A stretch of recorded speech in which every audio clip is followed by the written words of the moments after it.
Try to imagine all life as you know it stopping instantaneously and every molecule in your body exploding at the speed of light. Total protonic reversal. Protonic reversal. Protonic Reversal with your host, Conan Neutron.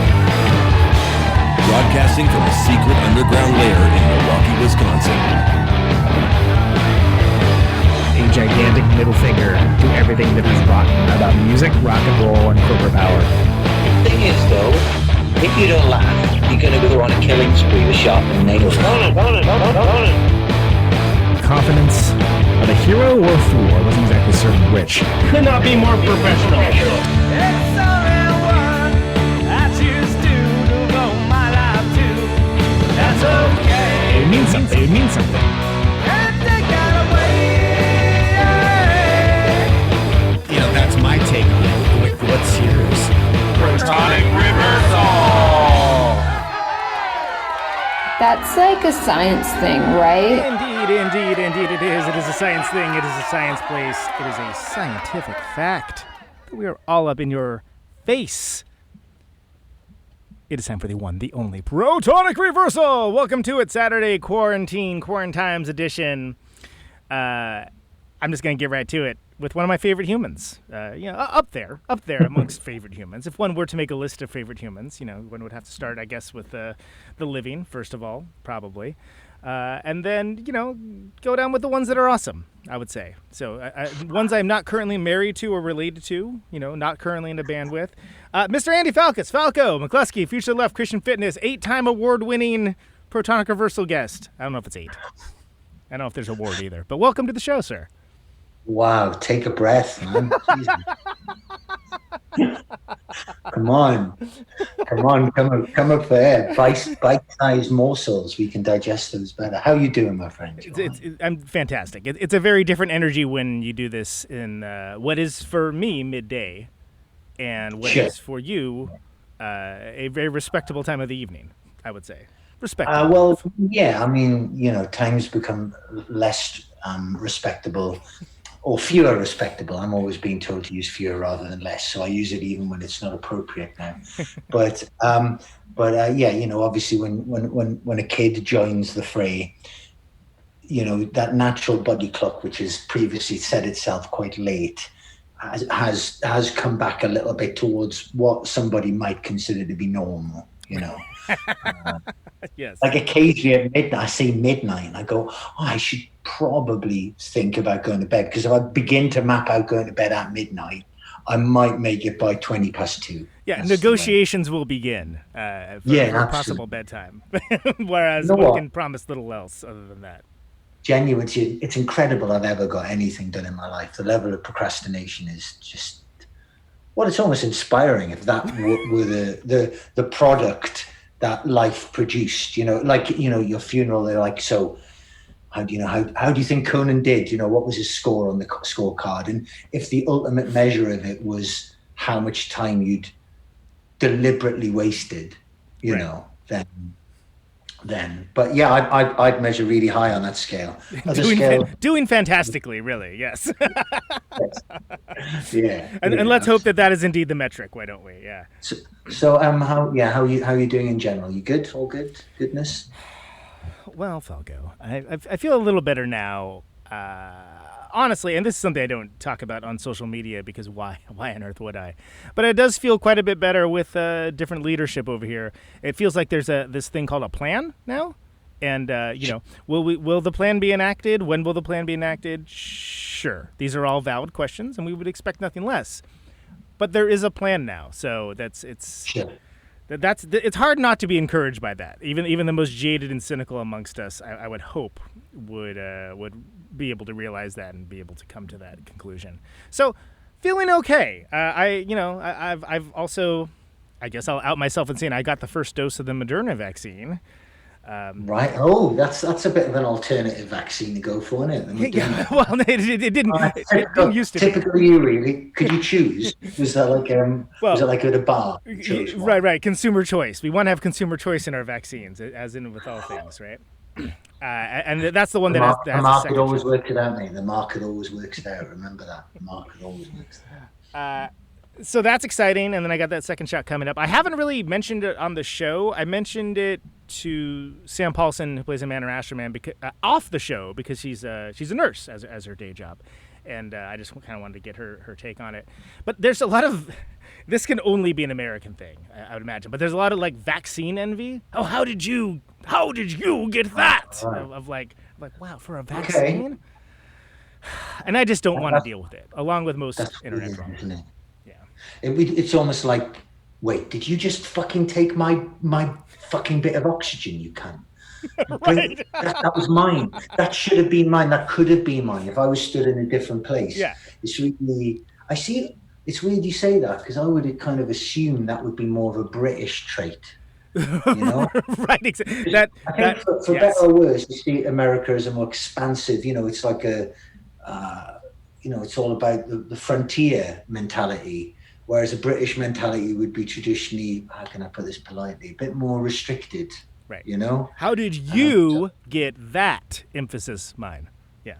Yeah. Or, not for nothing do we have the same Keeping Up with the Joneses. Yeah. It's but I found I did a job years ago where basically it was a big job evaluation for the local council. Mm-hmm. And so my job was, I was just a temp worker, and it was different people would come in and they'd be given some information which told them how their salary was changing, whether it was going up, staying down, or good, bad, or ugly. Sure, yeah. And then they would talk so they'd have a meeting, they get offered that, and then they'd talk to this conciliation service, and then they'd talk to their union, and they'd have to sign. And it was a really bizarre experience because you'd see a lot about human nature in that way. You'd see how the obviously huge generalizations, but when you're dealing with thousands of people in what is literally a sample of society, you end up making generalizations. You can't help yourself. And how the politest and the rudest people were the guys in high-vis jackets. Yeah? There were the two ends, because you get your proper old gentlemen, but similarly you'd get your fucking maniacs who just crashed into work after 4 bottles of scotch or something. But you could but the most interesting thing about this was the fact that the most angry people were the people who their colleagues had been brought up to their level of pay. Interesting. So their pay hadn't basically the most continually furious as opposed to just rude. They were the people for whom they felt as if they were ahead. Whereas you found that other people, if they'd stayed the same in general, and their colleagues had stayed the same or gone down, then they were perfectly happy. It's I'm not sure if that would be backed up by any scientific evidence, but it was certainly true in terms of, over the course of a couple of months, it must have seen 3,000-4,000 people, so saw a whole range from managers to janitors in terms of pay scales, at least, And it was really, it was really interesting in a way which made you want to jump off a bridge every day, because it was also, it was a job which rather underlined your position in the workforce. Yeah, interesting in the way that the famous proverb or curse of "May your life be interesting," that type of interesting. Yeah. I've learned a lot about mortality in the years I've been on death row. Right. Well, congratulations, but you could have just read a fucking book. Yeah. I don't know what the corollary is for that. Like, why? I'm just happy. Frankly, I'm happy people are getting vaccinated, period, of any kind, right? Like, that's, and again, I'm not saying I don't have ethical concerns about how, like, a for-profit company could, whatever. So, perhaps this is the opening scene of the X-Men style comic book where everyone later develops fantastic powers and are ostracized for different reasons than humans normally ostracize themselves. But, assuming none of that is true, the insane stuff that I just said, and assuming that the vaccine does the thing that it is meant to do, it is a step in the right direction towards all the things that we love doing, towards there being the ability to have shows again if you're a creative entity, and you can do more than just talking a mic in like a very weirdly lit sort of closet situation to fantastic people across the world, and also play very unpopular music at them. Can I say, whenever I see you looking up I don't know if you ever played Half-Life, but I feel as if a face hugger is going to drop. There's something about to come down at you. So I'm constantly on alert at the minute. So I'm enjoying this conversation, but I'm also worried for you, as if there's something's going to rain down sooner or later. There has to be a word for enjoying something, but also being in fear for your life at the same time. Like there has to be, and I bet it's German. Being at the front at a Jesus Lizard show, I suppose. Yes, I suppose so. Yeah, absolutely. Yeah, I was near the front of a Jesus Lizard show once, and then my mind and body, and especially my back, went, nah, just not for you. David could eat you on stage. He could eat you. Absolutely. He's from the anything can happen school of frontmen, and that includes bizarre dining options. You never know. Although he's a fine man. I would. Oh yeah, no, absolutely. But it's weird to think about having that level of confidence is the wrong word, isn't it? Because it's a state beyond that. It's a completely realized performance node. Sorry, that comment made me realize I need a second beer of the. So many gigs you go to. We play, and especially it seemed to be especially early Future of the Left, like 8 seconds into a song something would explode, and I don't mean because necessarily this incredible raging band are on the stage, because of a combination of playing shitholes and a huge incompetence, so it was an interesting time, and I'd have to improvise a lot and talk, and that's fun to do. But it's not fun to do in a compulsory, everybody's expecting loud rock music way. Right, exactly. If people are expecting a show and they're getting a lecture, it's not. Yeah, and there is genuinely, having watched a lot of it, there's a genuine respect for a stand-up comedian's craft, which I don't have to have. Just talking with some people who are naturally inclined to like you anyway, in between songs that they're, supposedly delighted to hear. So it's really easy, Whereas proper stand-ups are just incredible. That level of confidence and self-belief is quite something, I think. I appreciate the heavy lifting that the supposed did in that sentence as well. Hey, I haven't got any expectations, or rather, I've got my own expectations. And when I play a show, if I actively engage with other people's expectations as well, I think it would destroy me as a human being. It's lovely to hear how far somebody's traveled to a show after the show, is what I'm saying. Not before the show. Additional pressure is not just realized prefacing information towards the audience engagement. Yeah.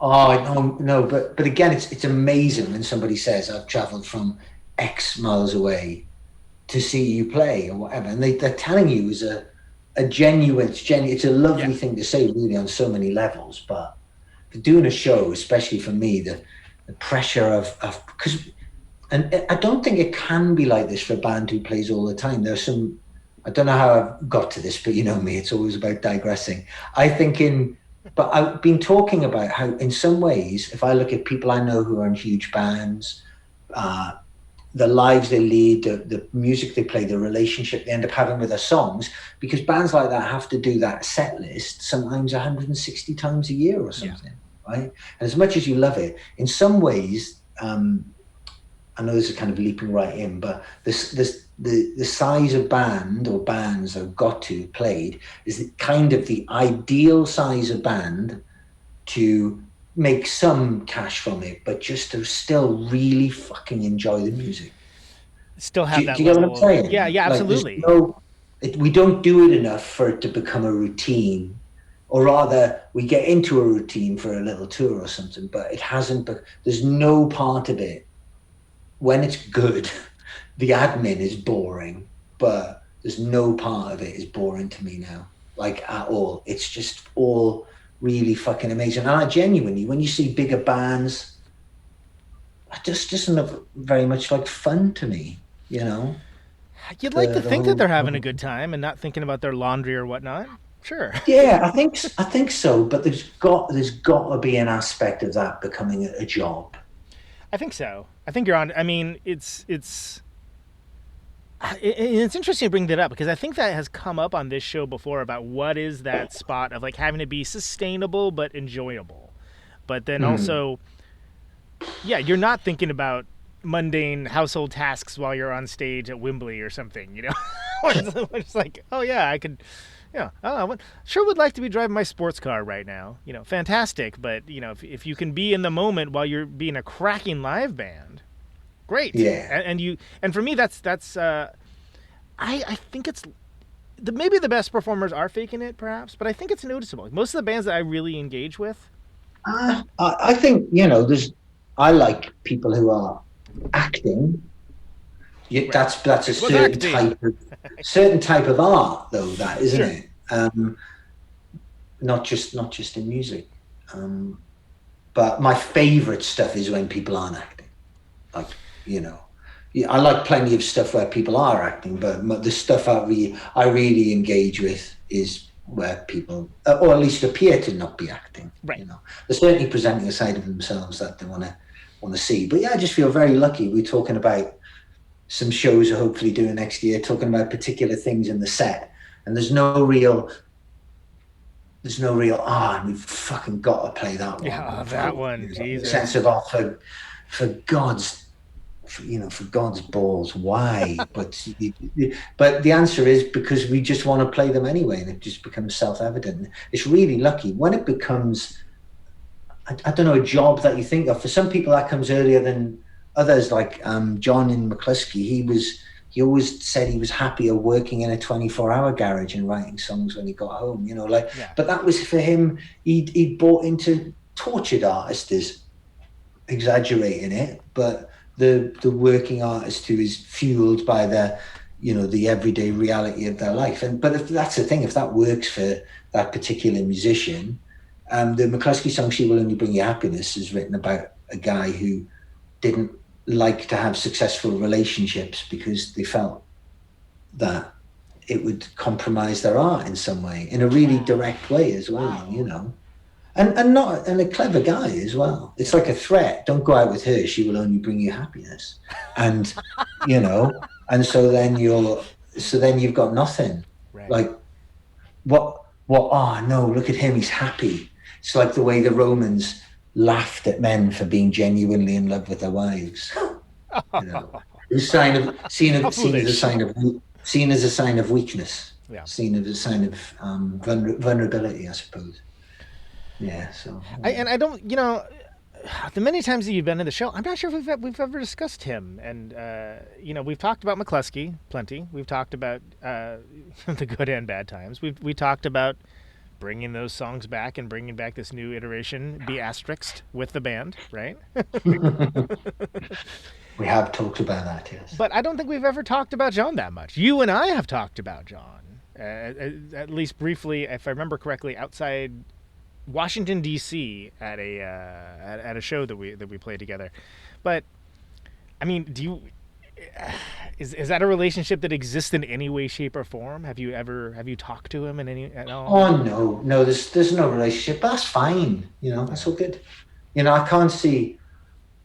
You know, sometimes you've got so much to deal with in your life that you don't really worry. You don't really worry about things like that. I think it's perfectly possible not to particularly get on with somebody, but then part ways and just wish them every joy in the world, isn't it? And like I don't mean that just as something you're telling yourself, oh, I wish you every success. I mean, like genuinely, unless I suppose it would be different if you were always crossing each other's paths or whatever, but sure. You know, certainly for me, you know, I'm sure there's things to be mined in my subconscious which you could bring out in some kind of argument, but what the hell would be the point in that? I think a therapist could probably tell you differently, but I like to deal with things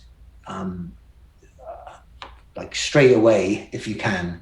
And then of course you've got the fallout for them years later. You know, the present is only ever dealing with the problems, you know, the problems that we caused in the past. But yeah, it's all good. Just hopefully doing music and really enjoying it. That's the thing. He's for very instinctive. It was really good writing songs with him for a couple of years. Really instinctive, quick, like musician. and a person who really loves music as well. Yeah. Really engaged by it. But like, with some people, you just don't fit with them perfectly, to say the least. There wasn't any violence. There wasn't any voodoo, to the best of my knowledge. There were a few unpaid bills. There was some awkwardness, but Right. nothing that would really cause a gunfight in Departures Heathrow Terminal 4 or anything. Yeah. Good faith, bad faith, if that makes sense. Yeah, I don't know. I mean, there's things which annoy you about somebody, but when they annoyed you about somebody 16 years ago, I mean, I don't know how many different versions of me in terms of skin I've shed. I'm a very different person, and in some quite fundamental ways as well. And who can be asked with all that stuff, Well, yeah, and it's certainly in terms of us being in the middle of a global pandemic, it certainly doesn't seem like the biggest problem in the world right now, does it? Well, this is the thing. I mean, it's really as if life wasn't. I mean, you usually get. I remember a couple of occasions, like in my 30s, like when a friend died or something, and this isn't to be flippant about it, but obviously it's upsetting and tragic on very level, but it always has that effect with a group of people that kind of can galvanize them to make particular changes or whatever. Do you know what I mean? I know very well what you mean, yes. But sometimes, because life is life, 3 days later, all of that's forgotten. You'll find somebody who. Yeah. I remember a really sincere discussion I had with somebody once on the topic of being faithful, where they expounded to me on how important being faithful was. I'm not talking about someone I was in a relationship with. It was a friend from back home years ago, talking about being faithful. It was a beautiful conversation. Like it was profound. It was almost Christian in its fervent, but it was really beautiful. And 3 days later, he cheated on his wife with a 16-year-old. And it was all out the window, yeah. No, it was like, but both, yeah, really quite crazy. I've always remembered that moment in my life as being a really striking moment, because the 3 days beforehand, he was a true believer in what being faithful meant.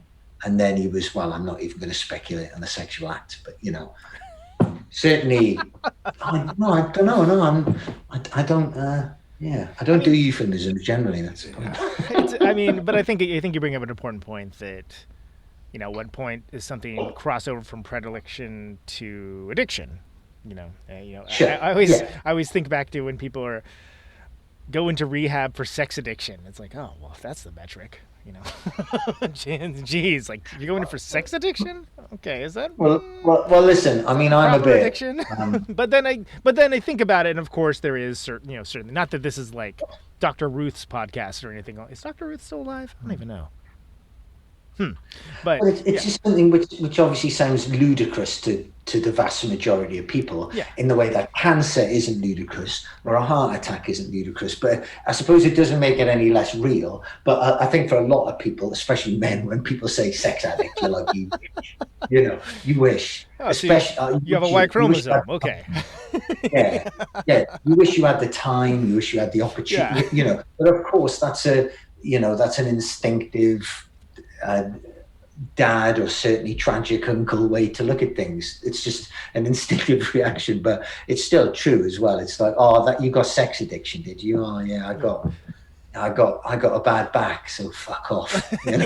Exactly. It's in the galaxy of problems, it seems like maybe you be getting off a little bit lately, perhaps. I don't know, but then maybe I'm making light of it, and I'll hear all about it and angry messages. Well, we're making light of it because we're people in the world, but we're not trivializing it as what is probably a very real thing, but.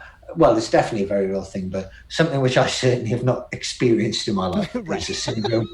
It's a syndrome which does not control me, and or the women around me. So Have you? And I think I wanted to talk a little bit about not just McCluskey, but McCluskey with an asterisk, which I don't know if there's if the asterisk is silent, as if it was I don't know, a language that has silent vowels. Whatever you like.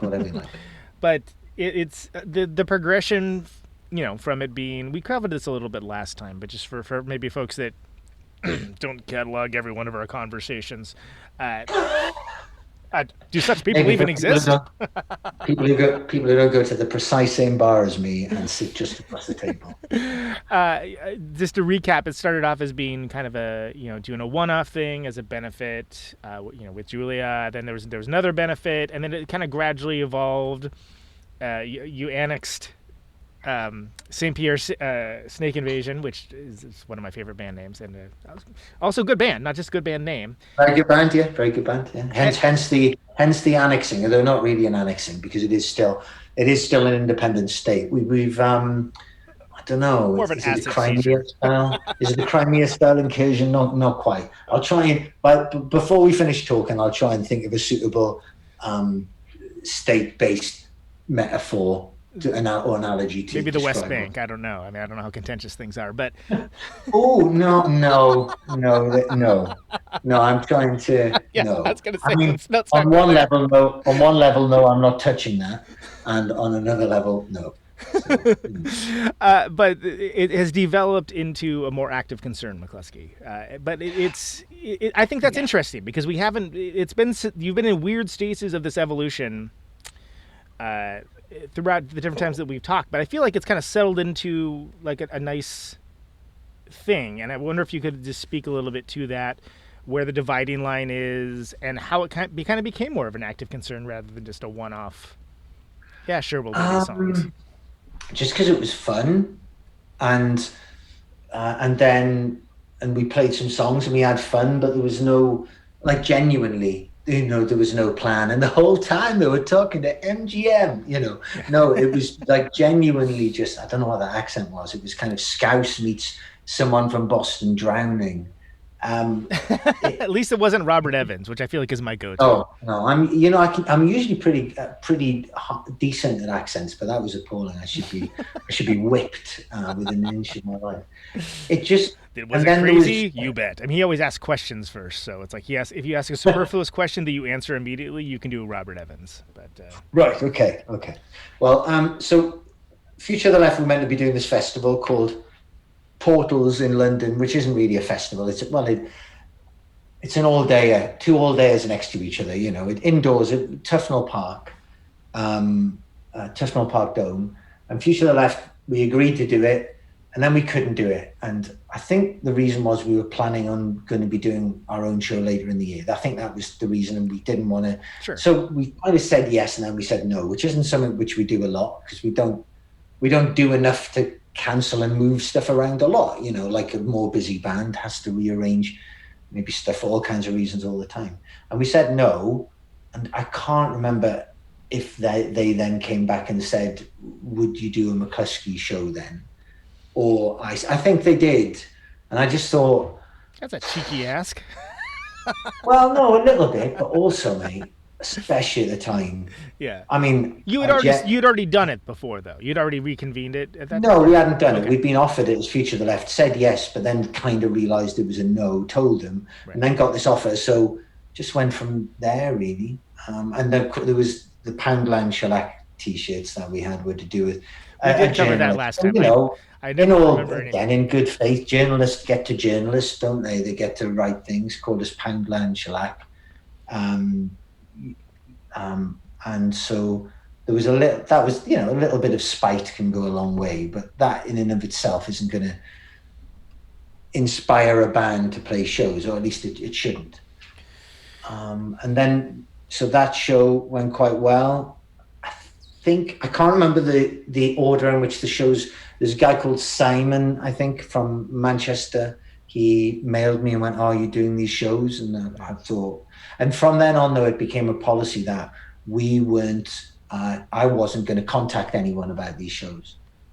I waited didn't have an agent for a while, just waited for people to come, and that became a really nice aspect of it, And also, frankly, when people really want you to play, they offer you more money. But it's true. That's true. It's true. True. Like, yeah.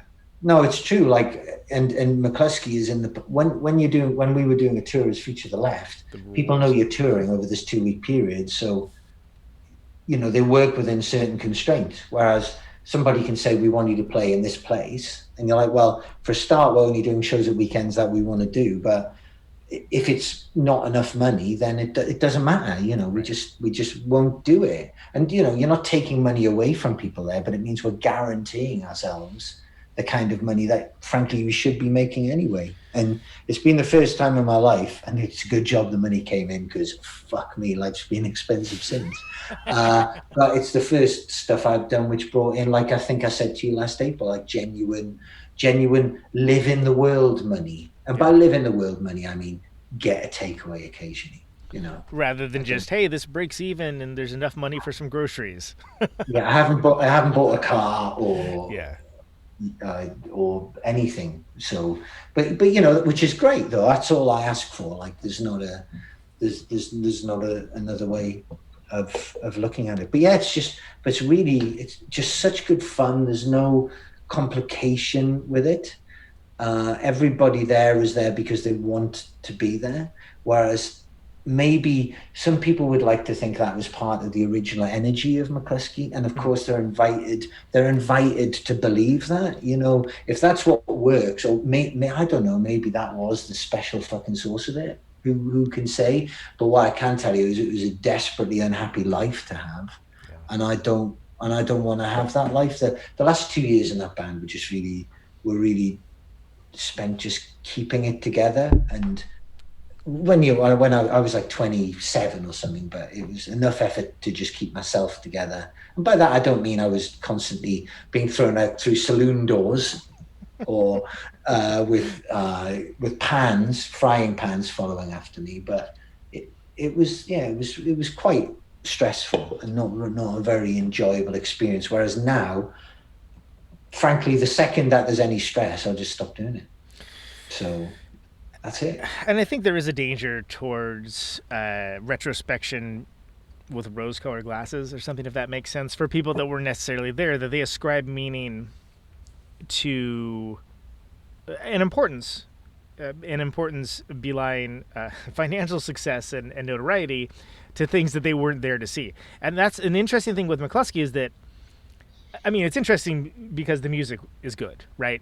But being good isn't enough to kind of have the next generation pick up on it. But I feel like there's people that had no chance whatsoever to see you guys the first time around because they were busy being 6 or something along those lines, and they now get a chance to hear these songs. Which is nobody's fault but their own, frankly.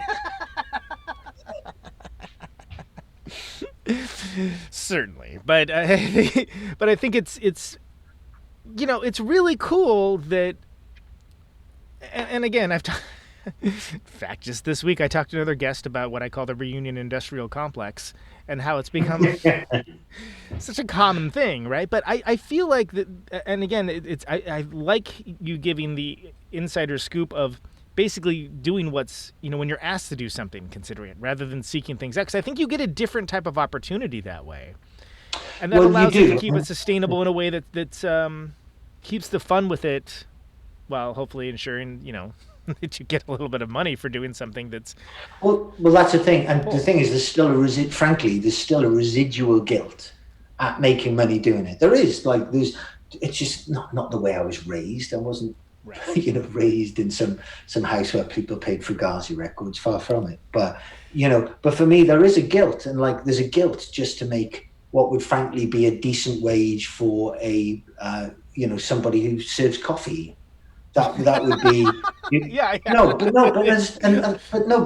that's the amount of money you're talking. I'm laughing because I know you were serious. Yes. That's actually, and I've never made more than that in any job I've done because of just the way I've had to put my life together. Like a lot of people who end up serving coffee do. It's because their life is falling together in a certain way, and they have to.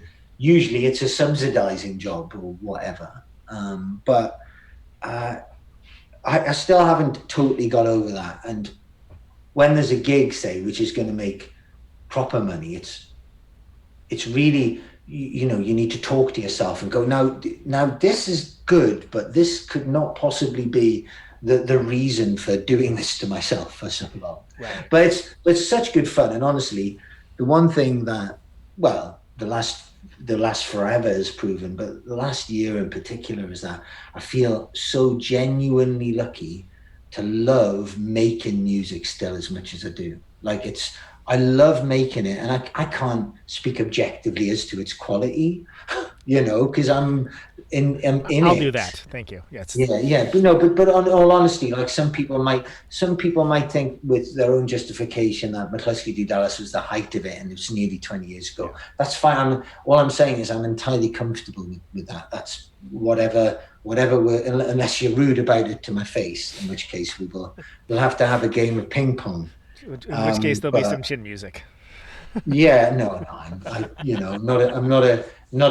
my fighting days are a long time behind me, and most of my fighting days involve just avoiding punches. So, which is the key part to most fights, as it turns out, is trying not to get punched. And frankly, most fights are two people falling together. There being a bit of a wrestle, somebody shouting, "Jason, stop it!" and then. Then it's broken out. Somebody throws some nachos, and then that's the right. That's the end of it. And somebody immediately starts filming it for World Star Daily or whatever the. Wow, what was that reference come from? Boy, the world needs events on which to turn, Conan. But yeah, I love it. Like I had a really shit last half year. Yeah. By most standards, health wise, and it was astonishing how much music lifted me out of that at times. It couldn't do it all of the time. It was, it was awful, but it really does have a magic.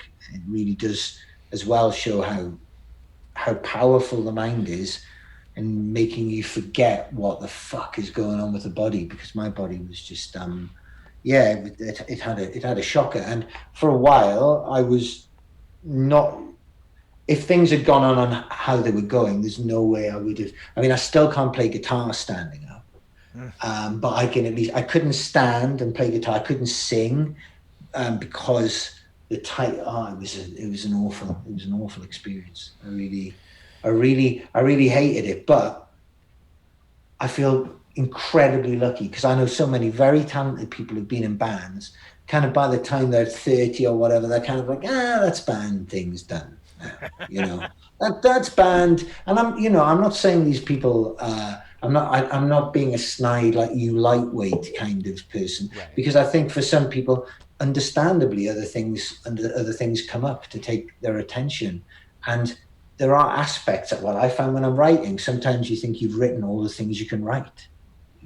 Like you've done all of the variations of your voice and all the different ways you can just shove stuff together now to make it work.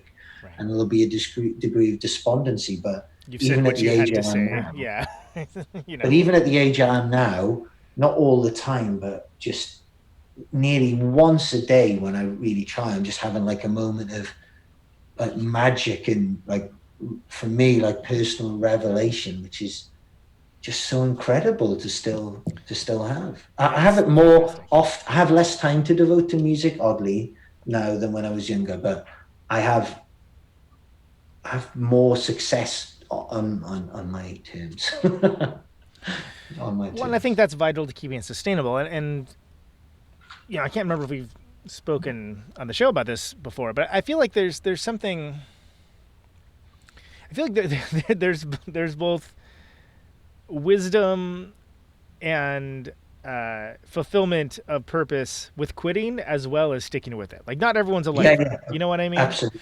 Yeah. Like for me, I personally felt like I kind of quote unquote figured it out as much as I can and kind of leveled myself up at 37. If I had and there certainly were many off ramps along the way where it's like, okay, I could have just cut that out, and would anyone, would it really matter? Oh, probably not. But it's like, oh no, for me it was like becoming 17 again or something. Oh my God, there's this thing called music. Have you heard of it? And I think where I'm going with this is that I feel like anytime you listen to any of the Christian fitness stuff, whether you listen, when there's new Featured Left records, so on and so on, it certainly doesn't sound like you're just phoning it in. Like you're right there and just as committed and engaged as you were like when I first heard McCluskey or whatever along those lines, even if it's applied differently, even if the songwriting is coming from a different place or just by nature of the mechanism of creation has to be different, I feel like you have that same intensity, and that's never faltered. And I think that's something that is encouraging for people.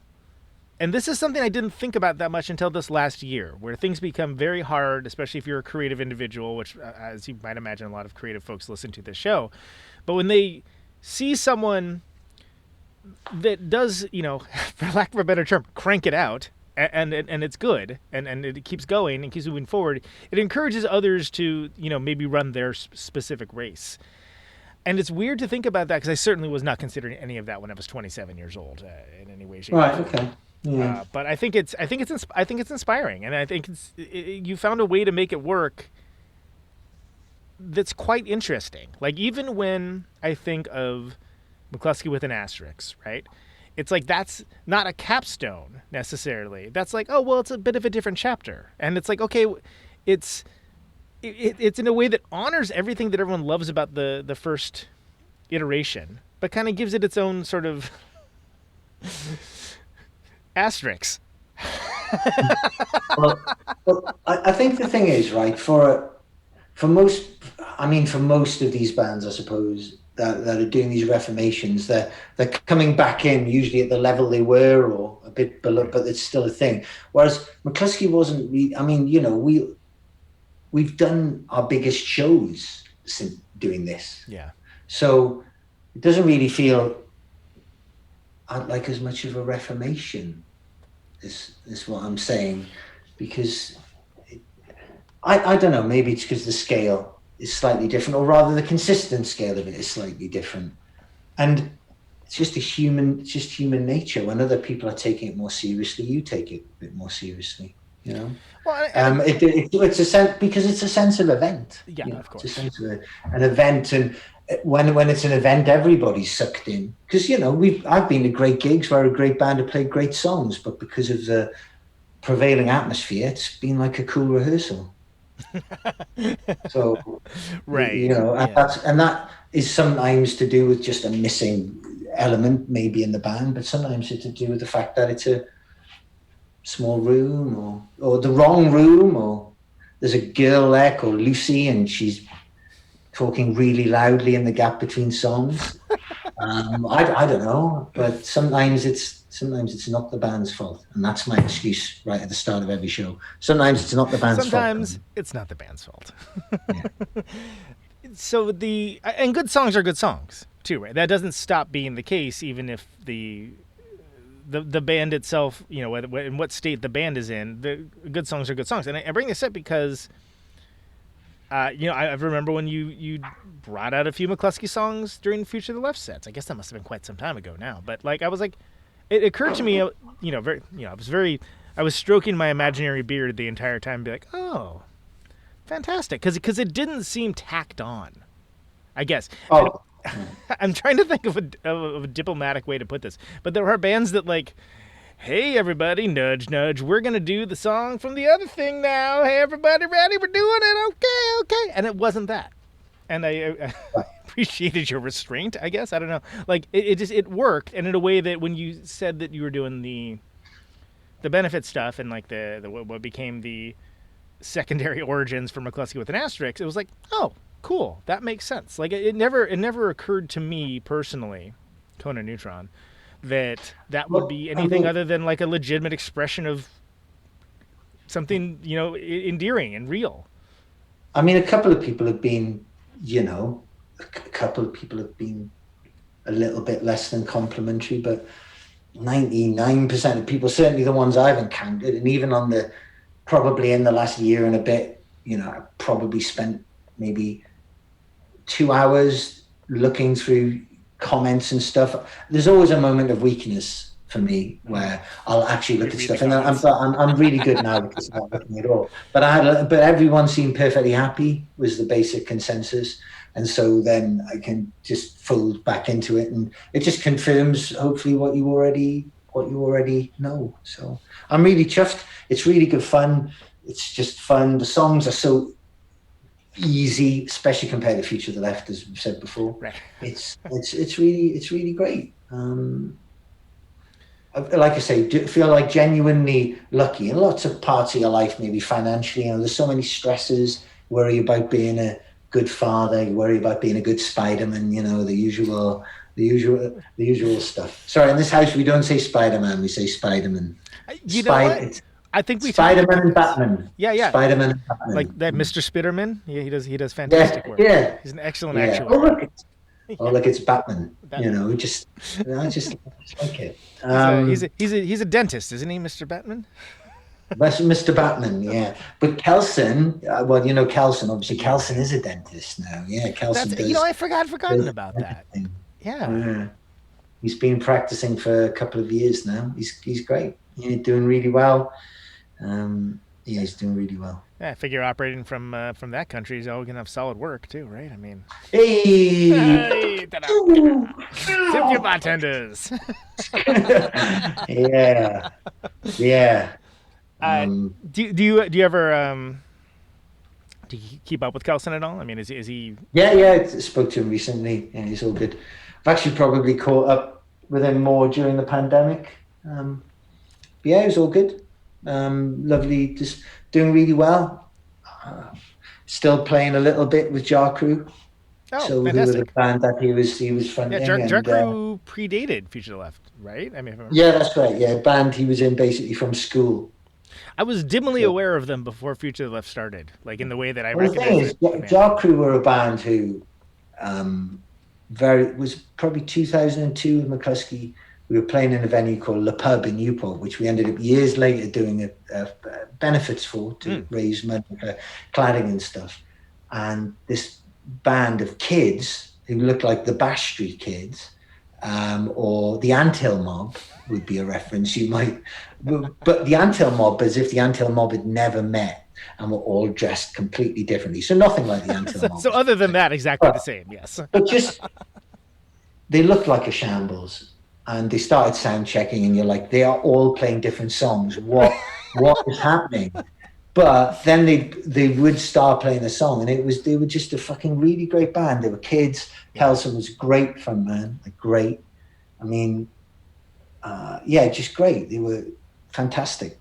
And when I'd read about a band like Les Savifaves, then I'd see Les Savifaves. I'd think Les Savifaves were a good band, but they were, I don't know, a bit more circusy compared to what Jar Crew were, which was, there was a genuine sense of just a danger, a madness, a real madness in general. They were like Superb. The album they did is good, but it really doesn't get close. So to how they were live, just quite unassuming individuals, but fantastic band. And that was why we were in contact with Kelson. That's how I met Kelson, and then he ended up being the bass player in Future. The idea was he was going to be the singer in Future of the Left. That's right. That was the idea. And that ended up not being the case. No, he was like, nah, I just want to play the bass. And you're like, But everybody wants to see you. Yeah. You're the show. Yeah. You're a dynamic presence. I do what this is. Well, you're a different kind of dynamic presence. Kelson is a man you can just say is a great dancer, and it's as uncomplicated as that, and just a physical presence and very physically confident. I am none of those things I just said. Especially the dancer thing. Well, there was a certain specific energy with the lineup with Kelson and Jack that I think that gave that wiry three-piece thing. Everybody putting their best straight forward. Looming large with the thing that they are doing, as long as everybody holds the angle. Jack's such a little sweetie. Did you see he put up the a YouTube video for he's doing all these drum alongs of Future of the Left songs and everything. Yes, that's right. Yeah. Stand By Humanity, and at the start he's like pulling faces at the lyrics and stuff. It's adorable when he does his acting bits. But yeah, he's a character as well. He's such a genuinely with Jack as well. He's just, it says a lot. You have these relationships with people, you make music with them, but when you keep making music with somebody for so long, then that tells its own story, really. And that's been what, 15 years, 14? I mean, how long has it been? No, when did he join? I can't even remember. Did he join in it was either, I don't keep track. It was either mid 2002 or mid 2003. It was one of those. Oh, so it's I think it was probably. Yeah. Oh no.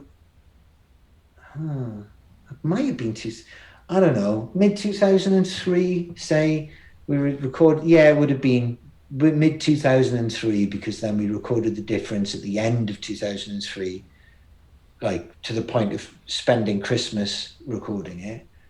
And yeah, so it would be 18 years this summer of making music with him. And he's great. It's great. Jesus, that's like half his life because he's 40 this year.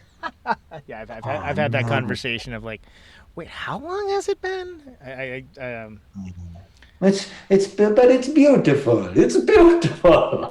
I mean, this has been an interesting week too because I discovered through the Facebook Memories feature, which I thought I had turned off, and apparently I hadn't. But it was very eager to remind me that apparently I have been on tour this week almost every year for at least the last 10 years, up to like 15 or 16 years, and so. The turnaround for that, I was able to have some memories of some very nice shows from like years back, but then also be like, oh, that was, how long ago was that? Okay, all right. Wow. And then my favorite of which was, any child conceived at that show, would be a voting age now, but of course no children were conceived at that show.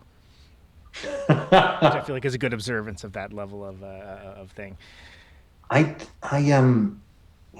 been a long time, hasn't it? Since we've been moving house, I've been finding lots of boxes of memory stuff, as you do, and I've found lots of CDs and DVDs and stuff from 2000 to 2002.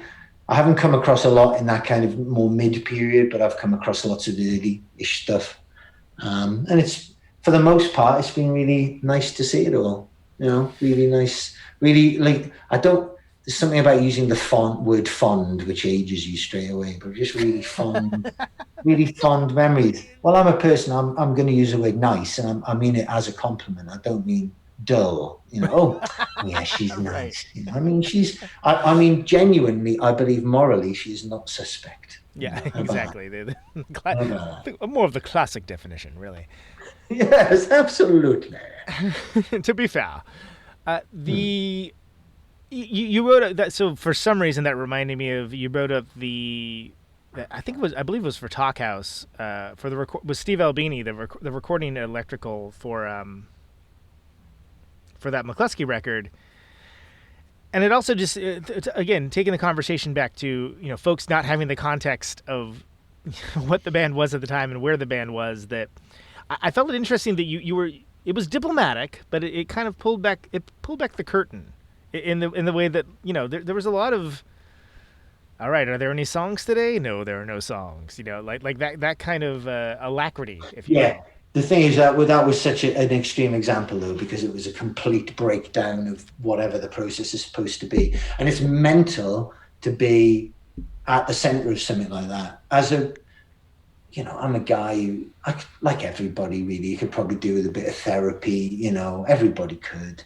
But I'm not an extremist in any sense of the word, and I'll be polite. There's a certain amount of stress or drama that I just don't want to be at the center of. And when somebody is completely shut down, when you're there at a facility to record a thing which is to do with what is hopefully your job, and one person, a drummer in a rock band, completely refuses to engage with the process, and thus basically wasting the time of 5 people and about $10,000 or something in the process, then you just start to lose your mind. I mean, it was astonishing. So that's what happened, and everything's fine now. So nobody went out of the tent like, you know, Captain Scott. I maybe sometime, you know. Yeah. Right. Although he didn't go out of the tent, did he? Whichever the Daft Cunts went out of the tent, I don't know. Chris. Let's call him Chris. Can I just say that Therapy Extremists would be an excellent Christian fitness song title? Yeah, mate, I've got so many songs for the new record. It's gone potty. Like I realized last night I was just listening to all the demos because I love them so much, and I don't really have an urge to record them because I'm enjoying it, and you know, to a degree, fuck everyone else. Like I've already gone to all of this effort and I'm perfectly happy. So why not just keep it like this and just listen to it myself secretly every night? And you know what? That's an awful thing to say, but I'm just really having a good time at the minute. And actually going to the point of properly re-recording these songs just seems like a bit of an effort when I could just go and write another bunch. Wow, that is taking that mindset to the ultimate extreme. It really is, you know. Yeah. It's like that whole thing, you know, with bands. Oh, don't be scared. Come closer. You know, you're like, look, this is my stage. Fuck off. Right. You get away. This is my zone. If you come to mark your territory, you came to the wrong territory. You know. If you come any closer, you will be ejected with the full force and authority of the law. Yeah. Or if you're physically tougher than me, you will eject me. Right, exactly. No, it'll shake out one of two ways. Because it's best, even when you're a shit talker, to be realistic. Oh, well, and that can certainly introduce some humor and diffuse the situation as well. You know, you've got to be realistic. I'm just that's good. I'm just getting a beer. So I'm straddling middle class and working class because I'm drinking cans of Peroni. Peroni, but cans. But yeah, precisely. So it's a way of, I do have conflicted class identity anyway, so I'm really playing with it at the minute. Well, and that seems to be oh man, that seems to be something that's happening a lot with UK bands. Is hey everybody, we're class conscious. It's very difficult and important class in British art, especially because it was so middle class probably until the 70s, and then from then on the whole deal became a question of being as performatively working class as you possibly can be, whether you're working class or not. And obviously there's a value in having plurality of voices, but there's not a value in having a tokenism of voices, is there? And there's some music for whom it's class identity is crucial to it, and there's some music where it's not important at all. And there's other music where, frankly, it looks like you're trying too fucking hard. If I have to hear too much of the story around a band to make a band interesting, then I'm probably not going to enjoy. But no, and I say that generally, you know. So wait until you read the chapbook. Yeah. some singers take their tops off and you don't think anything of it. Yeah. Because everything else is real and good and whatever. Whereas sometimes other singers take their tops off and you're like, well, it's a good job you took your top off, mate. Because the rest of it was piss poor. Yeah, otherwise we would have to concentrate on. So all I'm saying is it's not the act itself, it's the context in which it occurs, isn't it? It's the motion in the ocean, really. The motion, whoa. Mind, comma, blown, exclamation. Well, and there's certainly good examples of that used effectively. You know, I think Sleaford Mods are who were described to me alternately as an English dude complaining over some shitty bass and drum beats, but great, and which actually with a band like Sleaford Mods, it works. It works. Absolutely. Yeah, it needs to be. There is a conscious working classness about it, or rather, a conscious what would be termed in that way by a lot of people. I think, and obviously, for other bands, maybe because it's weird, isn't it? Because other people can appear to have. Once you start labeling certain concerns as middle class or working class, then you're into really dodgy ground, aren't you? Yes. So for all kinds of reasons, because it also implies that, working class people don't like to read books. I hear, Reginald. It's just Oh, tut, tut. Oh, it's crazy. It's crazy. So well, and I shouldn't feel like there's should be a necessity for every band to be like Billy Bragg or whatever either. It's as a cultural attaché. I mean, good on you, I suppose, but okay, I get it. Cool, but then some bands can pull it off where it's like, no, this is an important part of what this band is, and again, if you're, yeah, if it's like Gang of Four bass lines but shouting political stuff over it, which was another description by another friend of mine of Sleaford Mods, I was like, it's great. Yeah, and again, I've heard, I've heard less than flattering ones. Listen, there's some Sleaford Mods stuff I like, and there's some stuff I like less than that. So some stuff I like fewer than that, but it's fine. And for something to get that big, which sounds like that, even if it ain't my favorite thing, is really fucking good, isn't it? So I didn't realize. So good on it. I didn't realize they were a big band. I really, and I guess I don't know why. I just they're definitely what I would constitute very successful, and they obviously it's a career for them, and good on them. I mean, you'd have to be insane, or as a musician who's been doing stuff a long time, I'm sure this applies to you. At times you can have feelings of jealousy towards bands. That's a totally valid emotion to have and engage with, and then to fucking get over, because because of the world we live in. And if you're still jealous of friends or other people's success after a while, then you need to question your own motives for doing something. But I think it's fine, it's fine to actually feel that way in the first place, and then to talk yourself out of and to go back and practice guitar, write a new song, do the work, use it as inspiration. If I go out and see a great band, that inspires me to go and write a song. If I go out and see a bad band, that inspires me to go back home and write a song. And that's it. That's the so I know I'm tired when I say too much. It's a key thing. It's a signifier. He needs soon he must sleep, for he speak. It really is a shocker. Well, as a born and bred Californian, I'm trained not to hear it. So you're okay with me. Of course.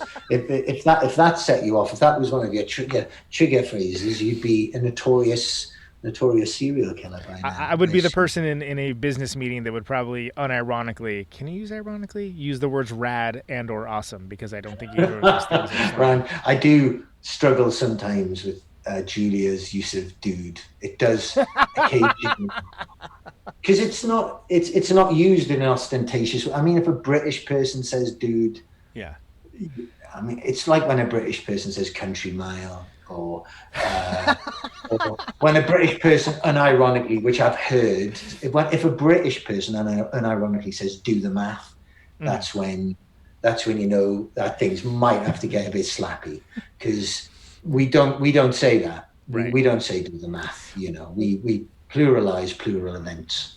Whereas if a Californian or someone from Californian descent maybe says dude before something, it means that something important is going to happen in the next sentence. Like I'm getting your attention here. Something purportedly important. Yep. Yeah. Something deemed to be important is about to be said. Yeah. Wow. Yeah, but Julia does a dude. She does occasionally she'll go full struth. That's when maximum Australianness has been reached. It's been achieved. It really is. Watch out for passing kangaroos. Yes. She's not the most Australian person in the world. She's not always trying to prove herself by beating you in an arm wrestle, but she's Australian. They can't shake it off, the Australians. I don't think we British have as strong a cultural identity as Americans or Australians. We're not. We're more ambivalent. We're brought up to be more ambivalent about our country, which I don't know if that's a good thing or a bad thing, to be honest. But it's a thing. Can you talk about the status of Future of the Left? with real life adult concerns and things happening? Like, what's is there new Future Left music coming? The status is who the fuck knows. Hopefully, I mean, we've moved house. We live in Bristol now, which is sad in some ways, good in other ways. I mean, London, like any place which feels like the center of the world, is really hard to leave, even when you haven't seen your friends there for a year. Right. Because I mean, even we were lucky enough where we lived in Battersea, just a walk through Battersea Park and then along the Thames every night, or a run when I could run before I got really ill, a run to Westminster. Through this, you feel like a city like that, I suppose, which is equitable to New York, I would suppose, it's really addictive, even when you're not that fucking happy there. Yeah. It's really incredible. I'm moving away from it. You feel like you've just been a speck in the life of this great city, but that's also what's appealing about it. A place like that. So to leave it has been rubbish, but everything else apart from the things you fucking see is a huge positive for the band. We live closer to Cardiff for rehearsals, because obviously we've got a nearly 4-year-old now with Julia and I, and that's the most amazing thing that ever happened, but obviously limits you in a lot of ways. It changes you have to do the math to figure out what's best. You really do. You have to do several math. So many math, in fact, that it, yes. So many math. A plethora of math. A mathera. Yeah. Like Godzilla versus Mathra? Yes, I remember that film. Great. Yeah, Godzilla just couldn't get quadratic equations. Couldn't get his arms around it. Literally. But it's good in nearly every other way. We've got friends in Bristol, friends in Bath. Obviously, Cardiff is about an hour away by train. It's going to be really good. Well, and Bristol, I mean, weren't the pop group from Bristol? And I think so. Yeah, I'm not. There's this guy, but yeah. So there's lots of music from Bristol. There's loads of bands here at the minute. Obviously, even predating Idols getting really big. There's lots of stuff. Oh, they're from there too. From here. So, Damien lives here. Lots of people live here. It just means that Future the Left can now, going back to your original question, back in 1014 BC, we can actually functionally rehearse. Like a rehearsal for us doesn't need to literally involve a whole day, or sometimes a weekend trip, which would cost us close to £400, including hotels. Because of the childcare we've got to get and everything. And it just became impossible. And frankly, making music in an environment where that because of the other costs involved, it's every hour of that rehearsal is costing you £100. You're just sitting there with the dollar meter going in your mind the whole time. Yeah. It's not about, we've been doing it too long, and it's not financially lucrative enough for it to be that much pressure. Like, it should never be that much pressure. It doesn't have to be it. And it wasn't enjoyable doing it in that way. So until we moved, it was kind of on a complete stop. I mean, we've had half an album written for 3 or 4 years, but we need to play together more. Need to play together like a band at least once a week. If you're any kind of band, you should be trying to just smash it out once a week for 4 hours. And then come out of the room feeling a bit stunned, but happy with what has occurred. Yeah. So that's the state of that. Hopefully, sometime this summer there'll be some songs, and then hopefully late next year there'll be a record. But a lot of that's got to do with the practicalities of it all working. It's more likely there'll be more McCluskey stuff before then. Just because I was going to ask about Gateway Band and thereafter. Yeah. So there's going to be, I mean, they've got to be properly announced. But we were too busy talking about Godzilla versus Mathra, so, you know. Well, yeah, but everybody's got their priorities, mate. It's. Oh, you got a snort out of me on that one. 20th anniversary of Do Dallas, April next year. Right. So there's going to be some shows in the UK, certainly. In the US, Australia again. I hope. I'm hoping to be able to do like realistically to be able to do Canada, just because it's more likely because you don't have visa costs, and there's a reciprocal tax agreement. Anyway, it's something where we can do it and maybe not make money, but definitely come and do it, and definitely not lose money, which is a huge attraction, really. But with the States, it would require a lot more interest. Well, I will say that not just with American foreign policy, but with many things having to do with this insane Ringling Brothers, Barnum and Bailey circus of a country that we have, things are changing to be a little more friendly, but at the same time, things in your country are getting even more, oh, that looks great, let's do that, as far as just proper obstacles for no specific reason. I'm thinking of things like, the VAT and stuff like that, like shipping records has become just I mean, as much as, it's normally a find balls, punch self in balls situation, or ma'ams, let's not be sexist about it. It feel like it's gotten even more so, and it has. Well, explicitly in the last year, it was. I mean, I've sent records out for years. It was. I can't remember exactly. It was either £12 or £12.70 to send heavy vinyl to the States until last July, when it changed to £19.70. It literally went up. So it went up by 50% overnight. Yeah. And I mean, what kind of business can like take on that charge? So it means that basically somebody buying a record of ours from the States is going to be looking at $50 with postage. I mean, that's just ludicrous. Who the fuck wants to? I think most people are happy that you're paying 25 quid maybe, or $30 up to you're getting a record mailed to you, a record you like. That's something you can probably deal with, right? But when the shipping is more than the record, I mean... Yeah. Well, I looked at getting the Martha's Vineyard Ferries LP, and it was $18 or something, and it was $29 more for shipping and taxes.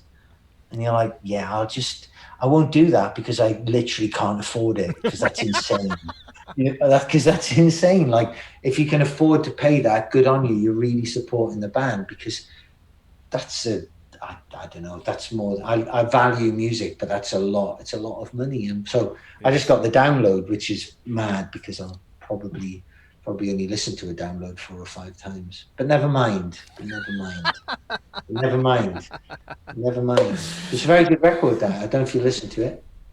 The Martha's Vineyard Ferries one. Yeah. Yeah. It's so Elisha, who's not Chris Brokaw, not Bob Weston, is going to be on the show.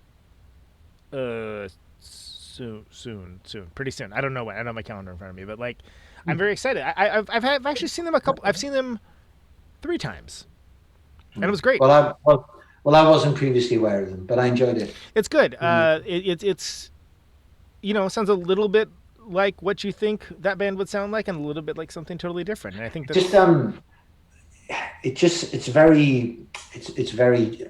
This is going to sound like faint praise, but it isn't. It's very honest is a bad way to put it. It's just very true to what it is.